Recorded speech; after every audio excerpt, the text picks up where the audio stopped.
Yeah, that happened last night, so we got to see what's going on there. Much of effort. I'm not totally sure what that noise is either.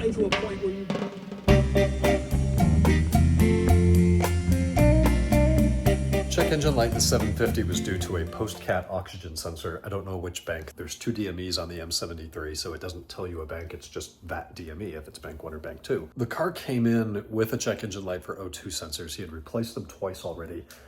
We determined it to be a wiring problem, but that was on pre-cat sensors, and that hasn't been a problem for the last few months while we've done other work on the car. So now with a post-cat sensor, we swap the sensors, and the code follow the sensor indicating a bad sensor, which is odd. They're Bosch, original equipment supplier Bosch sensors, and they're just unhappy. So we've got another one coming up tomorrow. We'll get that in and try that. Today was an estimate day. Yesterday we did the multi-point inspection on the 08 factory manual E60 M5.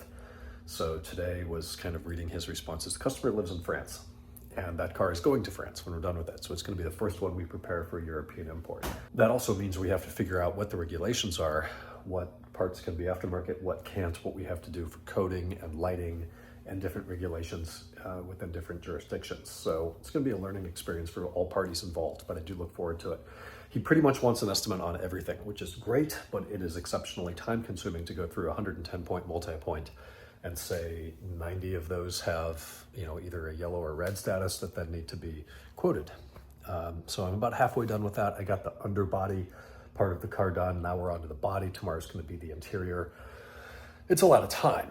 This weekend, we've got the annual, it's the 5th annual FOC Ferrari Owners Club drive out to Borrego Springs, which is going to be a blast, but it requires a lot of work and preparation to get the shop ready and clean. We host this event and depart from E39 Source World Headquarters in Escondido. So we've got to make everything pretty and presentable and get food lined up and refreshments and have some staff on hand to, lock the shop up after we leave and help us with the people and keep everything clean. So that's kind of going to take a bit of productivity out of tomorrow in preparing for that event. But Tobin took off today and we'll be in tomorrow to help us get through that.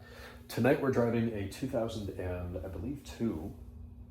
It has auto headlights, so it's an 02 or an 03, 530, sterling gray, 5-speed manual, sport package style 42s. Excellent example of this car. Not modified the way that I would, but modified in a way that many others would approve and prefer these cars to be modified. It has a lightweight flywheel, lowering suspension, all that stuff. The big takeaway for me was whatever software tune is on this engine has kind of fixed the really mushy throttle in that first clutch pickup, that first half inch. So it's a nice tight clutch pickup, and then as you roll into the throttle to accelerate, then it goes back to normal and you've got this big dead zone. Now I imagine you drive this car for a week and you just learn that and then you don't feel that anymore. But going from what I drove the E46 330 for a couple days, and then I was in the 750 and now into a 5 Series, one, that's super cool. This is like the dream job. I love the E46. I love the E39, obviously. I love the E38. And to be able to go back and forth between them like that from 3 to 7 to 5 is just so much fun. And they're all totally different cars for different use cases. And they're all exquisite, best of their class in the era and now in their own right. But it was throwing me for a loop. I'm just not used to it. So I'm kind of just test driving this just tonight and then back up to the shop tomorrow, make sure the alignment took. Steering angle is straight, no vibrations after the tire balance, things like that, and no more check engine light after the new plugs. So no issues so far. I'll have a better idea for the steering angle tomorrow at night. It's really tough to see if the wheel's perfectly straight during the day. It's pretty obvious when you get on the straight parts of the highway. So some pizza tonight. My dad's back in town from Mexico, probably now for a while. Hopefully, we need the help of the shop.